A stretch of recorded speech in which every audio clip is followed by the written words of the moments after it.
अगर वो भूदान आंदोलन था तो ये भू हड़प आंदोलन था।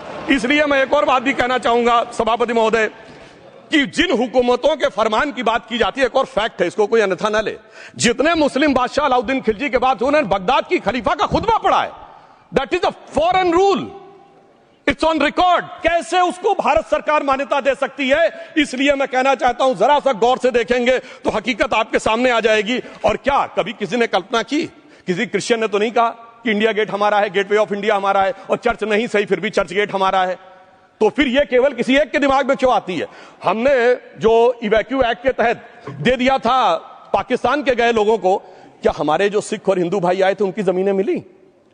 अरे महाराजा रणजीत सिंह की राजधानी लाहौर थी और काबुल तक था राज, तो क्या उन्होंने जमीनें नहीं दान दी होगी गुरुद्वारे और मंदिरों को? वो मिली। अरे वो तो छोड़िए, ननकाना साहब और करतारपुर साहब तक नहीं मिला था। इससे दिखाई पड़ता है कि कितनी एक तरफा हम लोगों ने कोई निगोशिएट ही नहीं किया और उसे करने की बात कही थी। इसलिए मैं कह सकता हूं सर, अब हमारी सरकार ने जो संशोधन किए हैं, अब यह मजहबी हुकूमत के फरमान से नहीं, बाबा साहब अंबेडकर के संविधान से चलने वाला है। अब मैं अंत में उस विषय के ऊपर आता हूं जिसे सांप्रदायिक राजनीति बनाम सेकुलर राजनीति इसके ऊपर कहा जाता है। सभापति महोदय, मैं बताना चाहता हूं कि जब आजादी मिली